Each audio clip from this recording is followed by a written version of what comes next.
Assalamualaikum warahmatullahi wabarakatuh. Salam sejahtera, Namo Buddhaya, salam kebajikan. Patutlah kita bersyukur kehadirat Tuhan Yang Maha Esa karena atas restunya kita dapat berkumpul pada hari ini, Rabu, 21 Juli 2021 dalam acara hari kedua MPLS tahun pelajaran 2021-2022.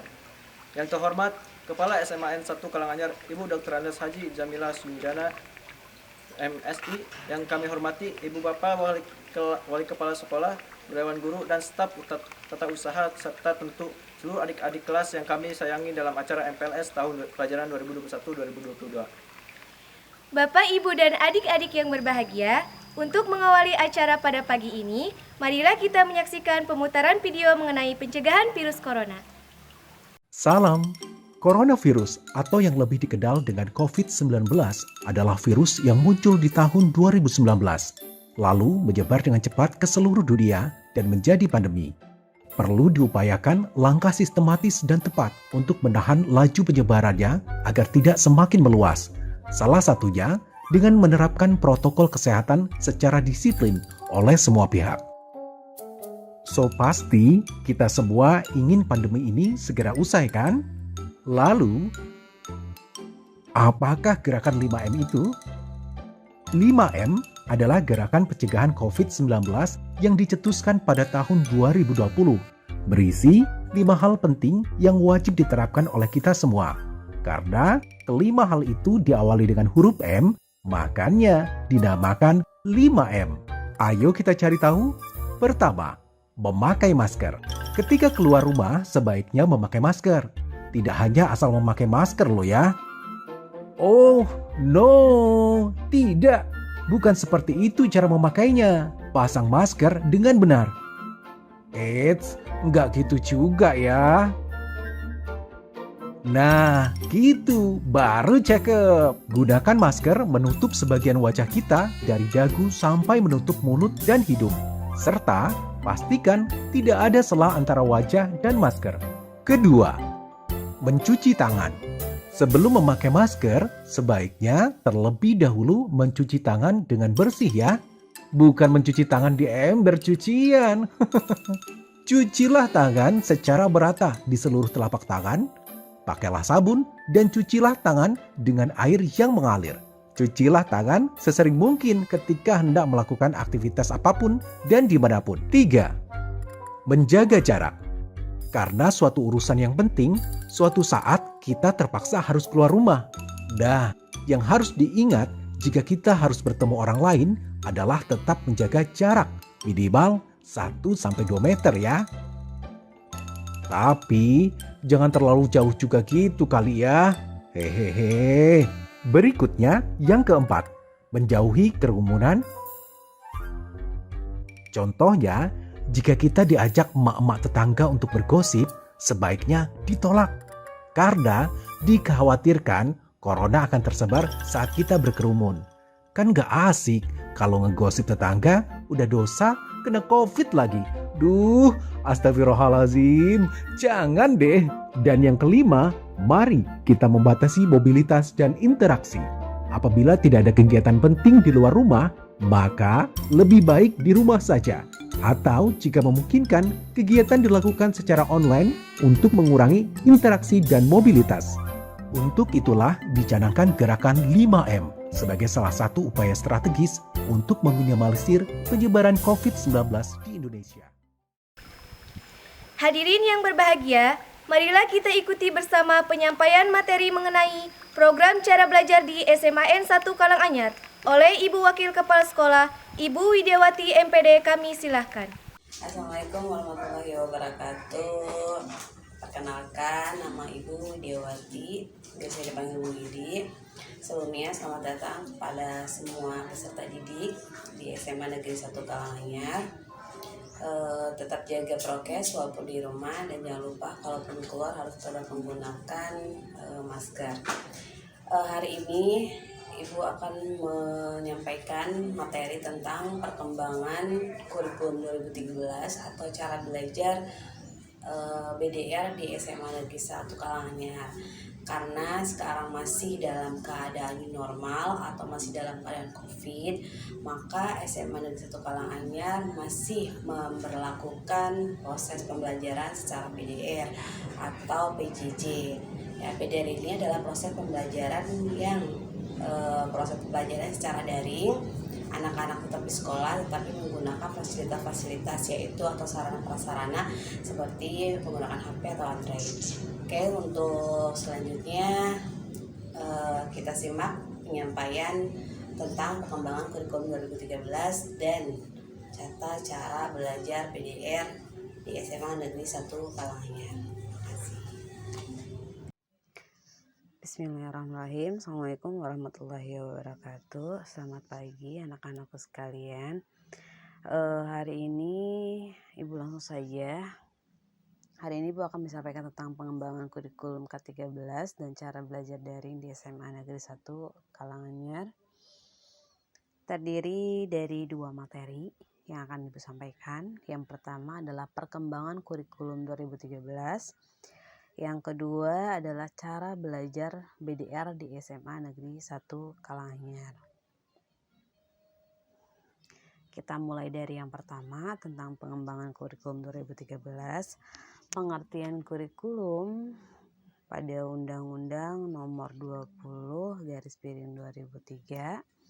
Kurikulum itu adalah seperangkat rencana dan pengaturan mengenai tujuan, isi, dan bahan pelajaran serta cara yang digunakan sebagai pedoman penyelenggaraan kegiatan pembelajaran untuk mencapai tujuan tertentu. Nah, di sini kita bisa lihat dari bagan ya. Di bagan yang pertama itu adalah tujuan. Tujuan ini apa yang akan kita capai dalam suatu proses pembelajaran. Nah, bisa dilihat juga dari kompetensinya, apa yang akan kita capai. Nah, itu makanya dalam suatu kurikulum itu harus ada tujuan. Kenapa ada tujuannya? Karena agar guru itu tahu apa tujuan kita ketika melakukan suatu proses pembelajaran. Yang kedua adalah isi dan bahan, yaitu isi dan bahan itu tentu dari materi. Materi apa yang akan kita ajarkan, karena dalam proses pembelajaran setiap minggunya atau setiap pertemuannya pasti memiliki materi yang berbeda.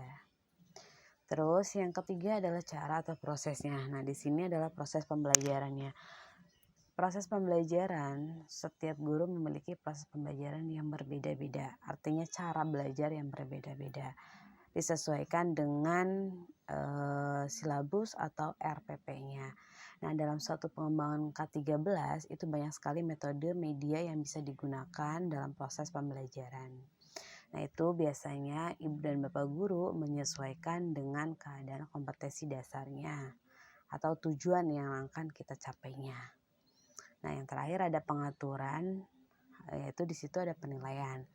Nah, dalam suatu penilaian juga memiliki aturan ya, atau ada teknik-teknik untuk penilaian.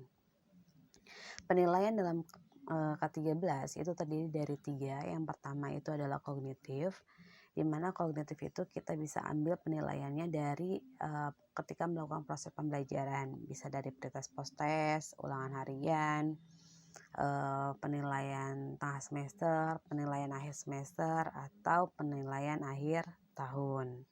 Nah, itu bisa kita gunakan pada penilaian kognitif. Terus yang kedua adalah penilaian keterampilan, di mana penilaian keterampilan ini adalah penilaian yang dilakukan untuk mengukur kemampuan peserta didik dalam menerapkan pengetahuan dalam melakukan tugas tertentu atau berbagai macam konteks sesuai dengan indikator pencapaian kompetensinya. Nah, penilaian ini dengan berbagai teknik, antara lain bisa dengan menggunakan praktek atau juga membuat suatu produk, project, atau juga menggunakan portofolio. Nah, itu adalah penilaian dari keterampilan. Nah, yang selanjutnya, yang ketiga itu adalah penilaian afektif. Penilaian afektif ini adalah penilaian yang dilakukan atau yang dilihat adalah dari kompetensi perilaku ya, atau sikap. Afektif itu adalah penilaian sikap. Nah, dalam kurikulum ke-13 itu ada yang disebut sebagai KI1. Nah, KI1 itu adalah berhubungan dengan spiritual atau sikap. Ada juga yang KI2 yang nanti akan muatannya berhubungan dengan sikap sosial. Contoh, kalau untuk sikap spiritual itu adalah mulai dari ketaatan beribadah, berperilaku syukur atau berdoa sebelum dan sesudah melakukan kegiatan, ada toleransi beribadah. Nah, itu juga salah satu dalam proses penilaian afektif. Nah, kalau untuk sosialnya apa? Dalam proses pembelajaran, jujur, disiplin, ada rasa tanggung jawab, santun, peduli, percaya diri, kerjasama. Nah, teliti, tekun, dan masih banyak lagi dalam penilaian secara afektif, secara sosialnya. Nah, selanjutnya, dalam suatu perencanaan kesempatan belajar yang dimaksudkan untuk membawa siswa ke arah yang perubahan-perubahan tertentu yang diharapkan. Nah, di sini ada siklus. Nah, siklus ini tidak akan berakhir, artinya dalam suatu proses pembelajaran itu ternyata siklus ini yang akan sering dilakukan. Contohnya perencanaan. Dalam siklus kurikulum ini ada perencanaan. Setiap melakukan proses pembelajaran itu adalah seorang guru itu harus merencanakan dulu, ya, membuat rancangan dulu. Narasinya seperti apa, prosesnya akan seperti apa. Baru nanti akan ada pengembangan atau dikembangkan. Nah, setelah pengembangan baru akan diimplementasikan, ya. Diimplementasikan atau dilaksanakan. Nah, setelah itu baru akan ada penilaian. Nah, di sini dalam siklus ini akan selalu terjadi dalam suatu proses pembelajaran. Nah, itu juga disebut sebagai siklus kurikulum. Yang selanjutnya, anak-anak bisa lihat bagan sistem manajemen sekolah. Kita lihat, ya, di bagan ini awal mula anak-anak masuk, ya, kita lihat di situ ada masukan mentah atau yang disebut sebagai siswa. Berarti itu adalah anak-anak yang masuk ke sekolah, ya, yang masuk ke sekolah SMA Negeri 1 Karanganyar. Nah, ketika dia masuk, di situ sudah ada proses, artinya sudah ada manajemen sekolah, ya. Manajemen sekolah itu berarti yang manage semuanya itu adalah ibu kepala sekolah, ya. Nah, di dalam manajemen sekolah ini akan dibantu oleh masukan secara instrumental. Di situ ada kurikulum yang tadi sudah Ibu jelaskan. Untuk SMA Negeri 1 Karanganyar kita sudah menggunakan kurikulum 2013. Nah, sarana prasarana itu yang harus mendukung, karena sarana prasarana itu sangat mendukung dalam proses pembelajaran atau dalam proses kegiatan-kegiatan sekolah. Guru dan staf, nah, guru atau tenaga pendidik dan tenaga kependidikan itu juga sangat penting di sekolah, karena mereka lah yang nanti akan mengajar atau juga akan memberikan proses atau melakukan proses pembelajaran. Nah, guru itu berarti sangat penting. Keuangan secara operasional kita sudah dibantu oleh pemerintah. Terus ada organisasi, atau struktur organisasi yang pasti, atau yang pertama struktur organisasi itu adalah yang pertama adalah dari kepala sekolah. Setelah kepala sekolah ada Wakasek. Nah, dari Wakasek ini nanti akan ada kegiatan-kegiatan yang nanti akan dibentuk oleh ibu kepala sekolah. Nah, selain masukan instrumental, ada juga masukan secara lingkungan. Yang pertama dukungan pemerintah yang tadi, karena sekolah itu tanpa dukungan pemerintah tidak akan berjalan dengan baik, ya. Untuk secara keuangan juga, untuk kegiatan operasional sudah dibantu oleh pemerintah. Makanya kenapa untuk SMA itu sudah menjadi sekolah gratis, karena memang pemerintah sudah membiayai atau secara operasionalnya. Terus yang paling penting adalah dukungan orang tua. Dukungan orang tua itu sangat penting untuk kita melakukan atau masuk ke sekolah. Terus yang selanjutnya adalah dukungan masyarakat, baik masyarakat di sekitar sekolah ataupun masyarakat yang ada di sekitar peserta didik. Nah, SMA Negeri 1 Karanganyar berharap ketika peserta didik masuk, ya itu penilaian dalam EQ, dan HQ-nya atau intelligence question, emotional question-nya, spiritual question-nya itu anak-anak bisa mencapai semuanya. Artinya jika ketiga-tiganya tercapai atau ketiga-tiganya ada dalam diri peserta didik, insya Allah dalam prosesnya juga akan baik. Karena kami semua warga SMA Negeri 1 Karanganyar berharap ketika anak-anak lulus dari SMA itu, kami berharap semuanya bisa melanjutkan ke perguruan tinggi. Ya, karena kami berharap juga agar peserta didik semuanya itu bisa berhasil mencapai cita-citanya. Karena Ibu yakin semua anak yang ada di sini pasti memiliki cita-cita. Ada yang jadi guru, jadi dokter, jadi polisi, jadi polwan, atau jadi tentara dan lain-lainnya. Nah, itu adalah cita-cita yang memang harus ada dan dari diri kita sendiri. Oke, selanjutnya Ibu akan bahas tentang fungsi kurikulum. Nah, di sini fungsi kurikulum terdiri dari 4, ada fungsi umum pendidikan, suplementasi, eksplorasi, dan keahlian. Yang pertama, fungsi umum pendidikan untuk mempersiapkan peserta didik agar menjadi anggota masyarakat yang bertanggung jawab dan baik. Yang kedua, suplementasi sebagai alat pendidik harus dapat memberikan pelayanan kepada siswa. Yang ketiga, eksplorasi. Kurikulum harus dapat menemukan dan mengembangkan minat dan bakat masing-masing siswa. Yang keempat adalah keahlian. Kurikulum berfungsi untuk mengembangkan kemampuan anak-anak sesuai dengan keahlian yang didasarkan atas minat dan bakat siswa. Nah, di sini kita lihat bagian perkembangan kurikulum di Indonesia. Kurikulum dimulai pada tahun 1947, yaitu disebut sebagai rencana pelajaran atau dirinci dalam rencana pelajaran terurai.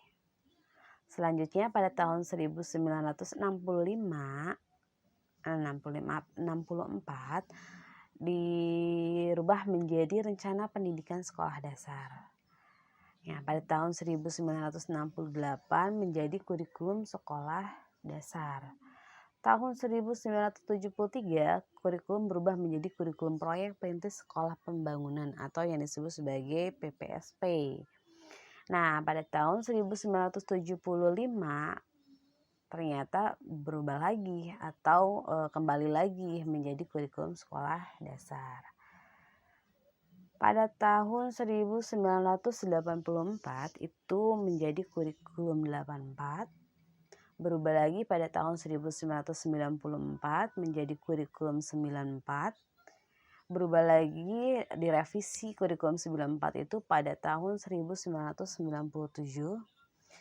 Nah, berubah lagi pada tahun 2004 yaitu disebut sebagai rintisan kurikulum berbasis kompetensi atau KBK. Dan pada tahun 2006 berubah menjadi kurikulum tingkat satuan pendidikan atau yang disebut sebagai KTSP. Dan yang terakhir adalah kurikulum 2013 pada tahun 2013.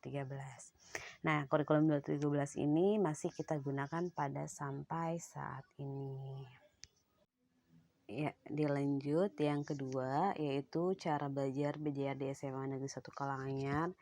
Yang pertama, peserta didik mempersiapkan diri atau mempersiapkan alat tulis untuk mengikuti pembelajaran secara daring. Karena ini belajarnya di rumah, jadi mempersiapkan semuanya di rumah. Yang kedua, peserta didik sebelum belajar wajib melaksanakan pembiasaan pagi, yaitu sholat duha, tadarus, dan literasi. Nah, dijadwalkan dari jam 7 sampai jam 8 untuk pembiasaan pagi. Yang ketiga, peserta didik siap mengikuti proses pembelajaran sesuai jadwal yang sudah diberikan dan untuk media sesuai dengan instruksi guru mapel atau mata pelajaran. Jadi nanti akan diinstruksikan oleh guru masing-masing apakah menggunakan WhatsApp atau menggunakan Classroom atau menggunakan yang lainnya. Nah, yang keempat, KBM secara daring atau online dan mengikuti sesuai dengan jadwal dan arahan dari setiap guru mata pelajaran. Yang harus diperhatikan atau yang harus dipersiapkan selama BDR, yang pertama adalah persiapkan gawai Android atau HP dan kuota internet. Juga jangan lupa sinyal. Yang kedua, download aplikasi media pembelajaran seperti WA, Google Meet, Zoom Meet, dan lain-lain. Ketiga, persiapkan alat tulis, buku, catatan, pulpen, pensil, dan lain-lainnya. Pembelajaran secara daring atau PJJ di SMA Negeri 1 Karanganyar menggunakan fasilitas teknologi informasi dan komunikasi sebagai berikut. Yang pertama menggunakan WhatsApp, Google Classroom, Google Meet, Google Form, Zoom Meet, dan lain-lain.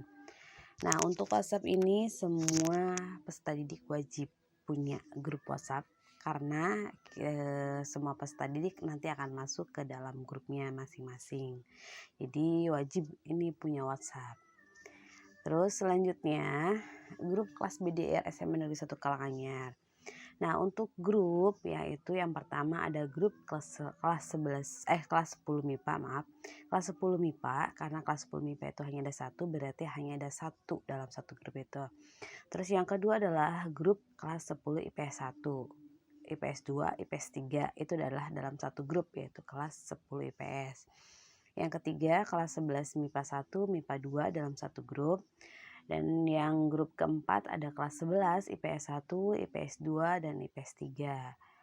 Nah, grup kelima ada kelas 12 MIPA 1 dan MIPA 2. Dan grup terakhir atau grup 6 ada kelas 12 IPS 1, IPS 2, dan IPS 3.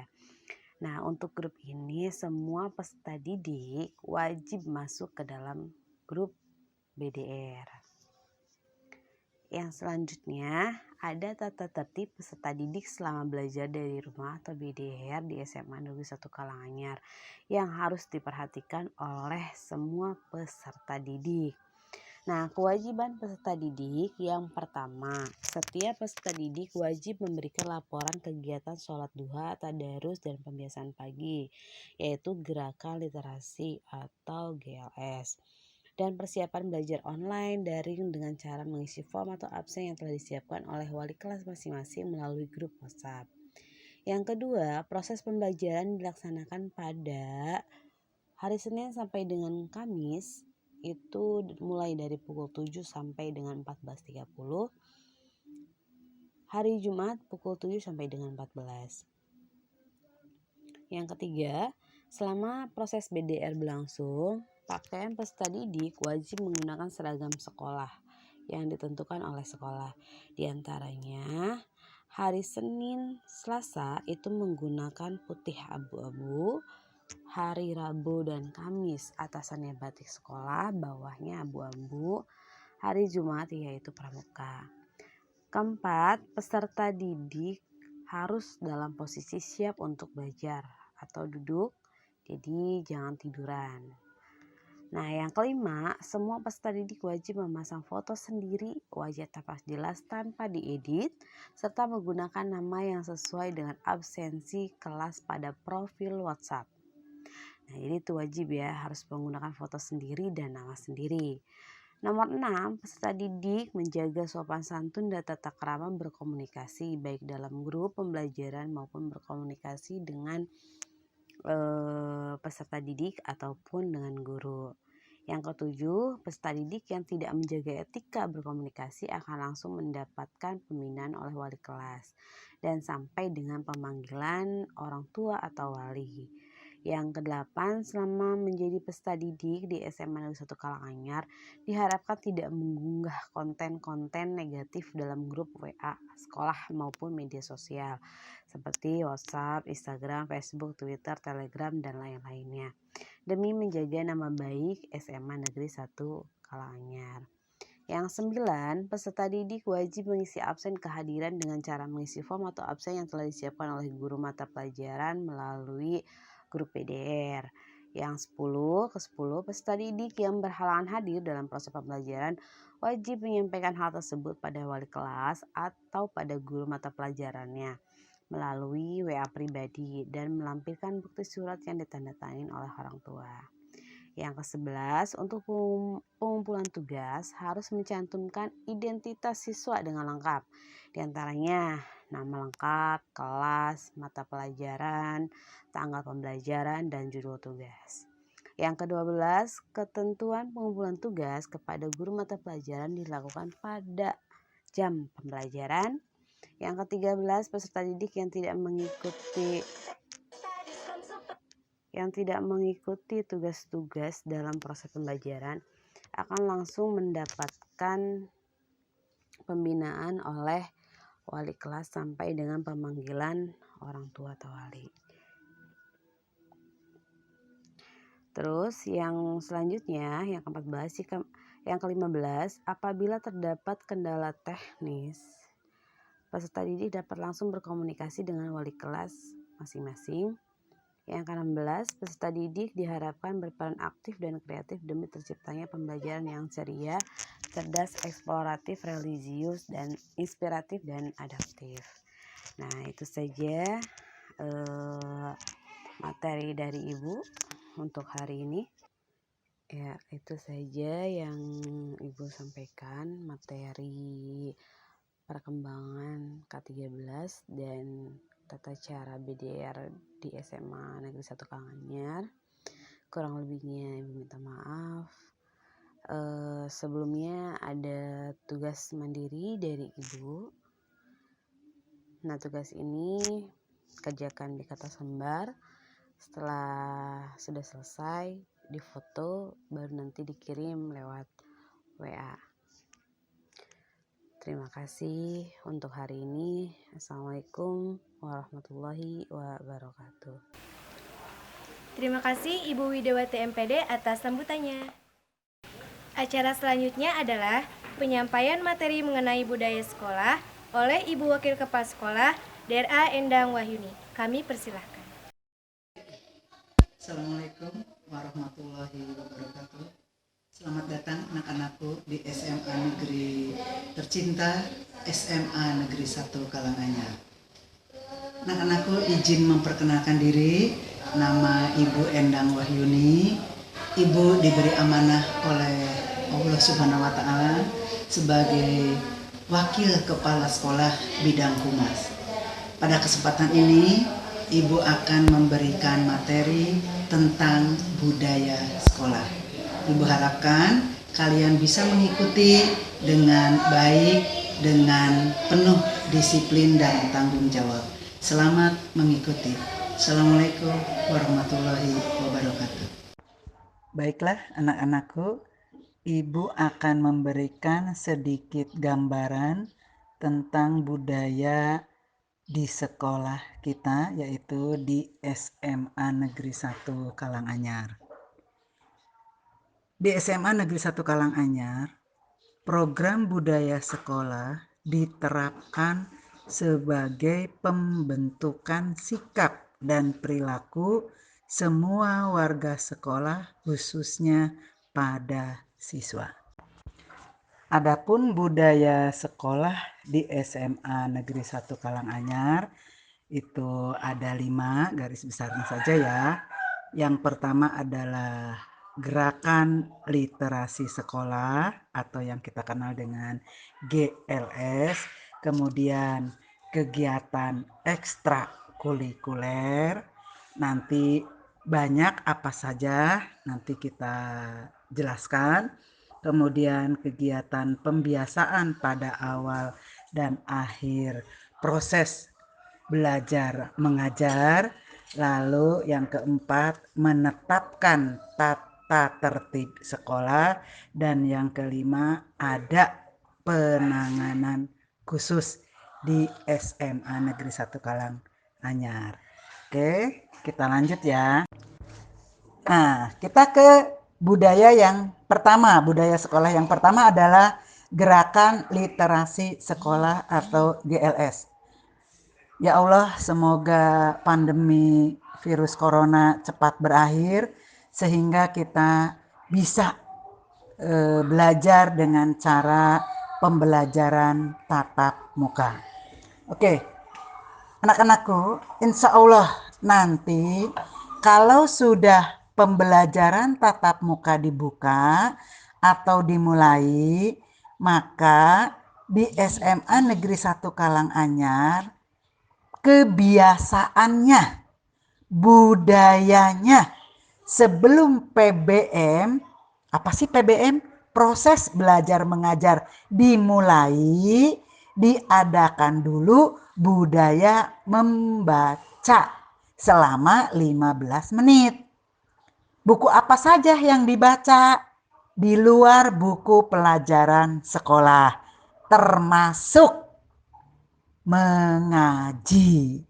Jadi, kalau proses belajar mengajar di sekolah kita dimulai pukul 7 waktu Indonesia bagian Barat, berarti budaya membacanya kita mulai jam 6.45 atau jam 7 kurang seperempat. Oke. Bu, jadwalnya mana? Nanti ya kita sesuaikan lagi dengan jadwal yang disusun oleh Wakasek bidang kurikulum. Itu gerakan literasi sekolah. Jadi kalian dibiasakan membaca dulu selama 15 menit sebelum proses belajar mengajar dimulai. Membaca apa saja, buku di luar pelajaran, ya. Oke. Selanjutnya adalah kegiatan budaya sekolah yang nomor 2, ekstrakurikuler. Budaya sekolah yang kedua adalah kegiatan ekstrakurikuler. Kegiatan ekstrakurikuler sangat berguna untuk pengembangan hobi, minat, dan bakat siswa pada hal-hal tertentu. Tapi karena kita belum bisa pembelajaran tatap muka, maka kegiatan ekstrakurikuler akan kita adakan secara virtual atau daring. Adapun kegiatan ekstrakurikuler di SMA Negeri 1 Karanganyar diantaranya adalah pramuka, PMR, paskibra, prohis, KIR, yaitu karya ilmiah remaja, kesenian, olahraga berprestasi, dan klub sains. Klub sains di dalamnya ada KSN. Alhamdulillah anak-anakku, tahun 2017 kita lolos ke tingkat provinsi, yaitu Mapel Geografi yang diwakili oleh Kak Angga. Kemudian tahun 2018 kita juga alhamdulillah bisa masuk ke tingkat provinsi, yaitu Mapel Ekonomi yang diwakili oleh Kania. Di tahun 2018 pula bahwa karya ilmiah remaja kita lolos di Olimpiade Penelitian Siswa Indonesia atau OPSI sebagai finalis lomba tingkat provinsi. Waktu itu yang mewakilinya adalah Kak Tita dan Kak Retna. Penelitiannya tentang pembersih gigi. Tapi kita belum diizinkan oleh Allah Subhanahu wa taala untuk lolos ke tingkat nasional. Selanjutnya tahun 2019 lolos alhamdulillah sampai dengan tingkat provinsi juga, yaitu Mapel Geografi diwakili oleh Kak Asyuni. Kemudian tahun 2020-nya kita tidak ada yang diizinkan oleh Allah untuk masuk ke tingkat provinsi. Alhamdulillah 2021 kita bangkit kembali di masa pandemi, yang mana 2 mapel di SMA Negeri 1 Karanganyar bisa mewakili ke tingkat provinsi, yaitu mapel biologi yang diwakili oleh Kak Devi dan Kak Alsa, kemudian mapel astronomi yang diwakili oleh Kak Vera. Mohon anak-anakku semuanya yang ibu sayangi, ibu banggakan, mohon doanya untuk Kak Devi, Kak Alsa, dan Kak Vera bisa lolos ke tingkat nasional. Amin. Ya Robbal Alamin. Budaya sekolah yang nomor 3 adalah menetapkan kegiatan pembiasaan pada awal dan akhir proses belajar mengajar. Anak-anakku, dalam dunia pendidikan, pembiasaan tersebut menyangkut 3 ranah moral. Apa saja? Yang pertama, konsep moral. Yang kedua, sikap moral. Yang ketiga, perilaku moral. Konsep moral itu apa? Jadi sebelum kita melaksanakan yang nomor 2 dan nomor 3, kita harus punya konsepnya dulu. Konsep moral itu di dalamnya adalah aturan. Aturan yang pada dasarnya adalah mengadopsi atau mengambil dari hukum agama. Karena kita muslim semua di SMA Negeri 1 Karanganyar, maka yang kita ambil adalah hukum agama Islam. Itu konsep kita. Konsep moral di SMA Negeri 1 Karanganyar. Menggunakan konsepnya konsep apa? Konsep yang didasarkan pada hukum agama Islam. Nah, kalau sikap moral, nih, jadi kita mempunyai 3 ranah moral. Satu konsep moral, yang kedua sikap moral. Kalau sikap moral itu adalah pemikiran kita. Ini bukan siswa aja. Semua kan yang namanya budaya sekolah adalah kebiasaan yang dilakukan oleh semua warga sekolah tersebut. Kalau di SMA Negeri 1 Karanganyar ya semua warga yang masuk di dalam tadi keluarga besar SMA Negeri 1 Karanganyar, bukan siswa aja. Kami, guru, pegawai dan semuanya. Nah, di sini sikap moral itu pemikiran kita tentang baik buruknya perilaku yang akan kita lakukan. Lalu pemikirannya bagaimana? Lihat konsep. Karena konsepnya agama Islam, menurut agama kita berpikir dalam pikiran sesuai enggak dengan konsep kita. Perilaku kita ini nanti dipikirkan dulu, bertentangan enggak, boleh enggak, menurut apa? Menurut karena agama Islam, menurut Quran dan hadis. Nah, setelah kita pikirkan, berarti kita tahu kan yang baik, yang buruk, yang mana yang harus dijalankan, yang mana yang harus kita tinggalkan. Barulah kita apresiasikan, kita realisasikan ke perilaku moral. Baru di situ bahwa perbuatan kita itu dilakukan sudah berdasarkan konsep, sudah berdasarkan pemikiran, barulah kita laksanakan. Itu perilaku moral. Anak-anakku, berdasarkan ketiga komponen tadi, maka dapat dinyatakan oleh kita nih, bahwa karakter yang baik itu didukung oleh pengetahuan tentang kebaikan, keinginan untuk berbuat baik, dan melakukan perbuatan kebaikan. Oke, sampai sini dulu ya. Nanti kita lanjutkan ke kegiatan pembiasaan di sekolah. Selanjutnya ke kegiatan pembiasaan di sekolah ya. Apa saja sih kegiatan pembiasaan di sekolah kita? Yang pertama ada kegiatan rutin. Yang kedua ada kegiatan spontan. Yang ketiga ada kegiatan terprogram. Dan yang keempat ada kegiatan keteladanan. Yang pertama kegiatan rutin. Jadi rutin itu setiap hari ada jadwalnya ya. Yang pertama adalah berdoa sebelum memulai aktivitas. Kemudian membaca Asmaul Husna. Dilanjutkan dengan menyanyikan lagu kebangsaan Indonesia Raya. Lalu sholat duhur berjamaah. Kemudian yang nomor 5 kebersihan kelas. Kebersihan kelas nanti ada lombanya, yaitu lomba K3, kebersihan, kerapihan, dan kelengkapan. Selanjutnya adalah kegiatan spontan.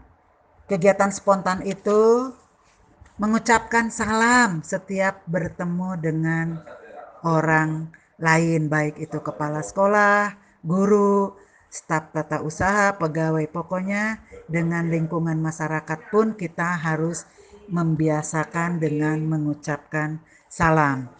Kemudian membiasakan bersikap sopan dan santun ya. Lalu membuang sampah pada tempatnya, membiasakan untuk antri. Jadi kalau ke kamar mandi, kalau mau wudhu, dibiasakan dengan antri. Lalu membiasakan menghargai pendapat orang lain, mungkin pada saat kalian berdiskusi di kelas, kemudian membiasakan untuk meminta izin ketika kalian hendak masuk dan keluar kelas, atau hendak masuk atau keluar ruangan. Kemudian juga ada membiasakan menolong atau membantu orang lain. Lalu membiasakan menyalurkan aspirasi melalui media yang disediakan sekolah, seperti majalah dinding dan kotak curhat bimbingan karir. Kemudian ada juga yaitu membiasakan konsultasi kepada wali kelas atau guru lain sesuai dengan kebutuhannya. Itu tadi adalah termasuk ke dalam kegiatan pembiasaan yang spontan.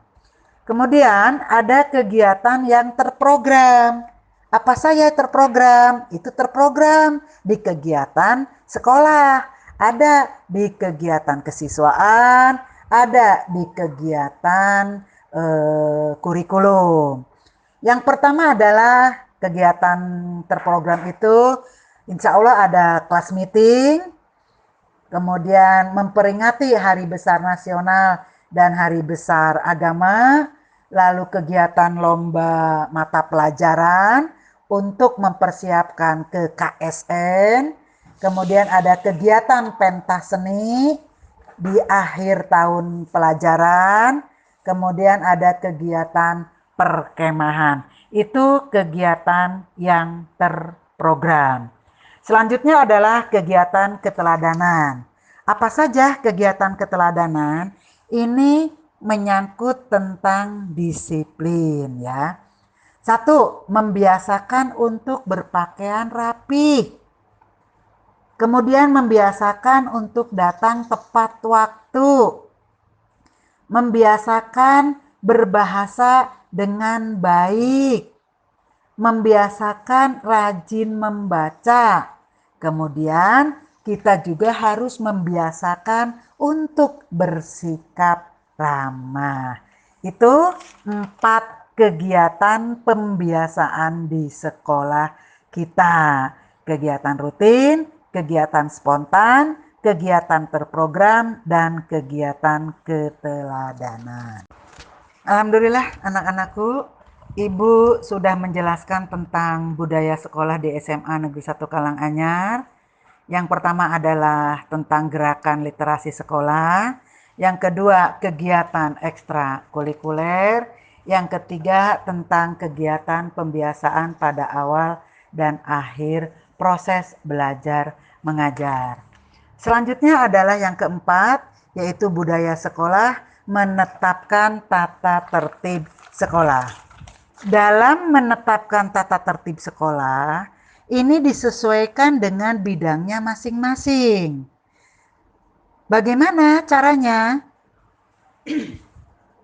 Untuk tata tertib penggunaan sarana prasarana sekolah, itu tata tertibnya akan disusun oleh Wakasek bidang Sapras. Kemudian untuk tata tertib tentang proses belajar mengajar, tata tertibnya akan disusun oleh Wakasek bidang kurikulum.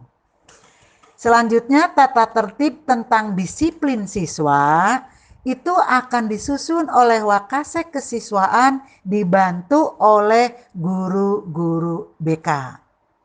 Yang terakhir, Wakasek bidang humas itu akan mengatur tentang tata tertib bagaimana kita kalau akan mengadakan sosialisasi tentang kesehatan, sosialisasi tentang patroli keamanan sekolah, sosialisasi tentang palang merah remaja. Itu nanti tata tertibnya, aturannya akan diatur oleh Wakasek bidang humas. Sekali lagi, budaya sekolah tentang menetapkan tata tertib sekolah itu diserahkan kepada Wakasek bidangnya masing-masing. Kemudian yang terakhir, budaya sekolah yang kelima, yaitu penanganan khusus. Bu, yang seperti apa sih penanganan khusus? Misalnya, untuk di kelas atau misalnya di lingkungan sekolah, kalian punya indisipliner. Ditangani dulu oleh guru yang memang melihat atau guru yang memang mengetahui. Setelah ditangani oleh guru, lalu misalnya guru perlu bantuan, mangga guru berkoordinasi dengan wali kelas. Selanjutnya, wali kelas kok sepertinya penanganan ini perlu bantuan pula. Bantuannya berarti kemana? Jangan langsung ke kepala sekolah. Kemana dulu? Ke guru BK dulu. Nah, baru dari guru BK, kalau memang perlu penanganan khusus lagi, bisa berkonsultasi dengan kami, para Wakasek. Setelah itu, barulah kalau memang persoalan tersebut, masalah tersebut belum beres, baru kita musyawarahkan, kita bicarakan dengan kepala sekolah. Sampai kepala sekolah pun mentok ini anak. Saking beratnya ia permasalahan. Maka kepala sekolah akan meminta bantuan pihak luar sesuai dengan permasalahan tersebut. Ya, oke anak-anakku. Kiranya sampai sini dulu materi tentang budaya sekolah. Semoga apa yang sudah Ibu jelaskan bisa bermanfaat buat kalian khususnya, buat Ibu pribadi, dan buat lingkungan masyarakat pada umumnya. Ibu akhiri pertemuan hari ini dengan wabillahi taufiq wal hidayah. Wassalamualaikum warahmatullahi wabarakatuh. Hadirin yang berbahagia, demikianlah rangkaian acara MPLS hari kedua. Saya Novel Fadilah. Dan saya Septia Aulia, mewakili panitia yang bertugas mengucapkan terima kasih atas kehadiran Bapak Ibu Guru serta seluruh adik-adik kelas 10. Kami mohon maaf apabila terdapat kesalahan dan kekurangan dalam penyampaian. Sampai bertemu esok hari. Wassalamualaikum warahmatullahi wabarakatuh. Salam literasi.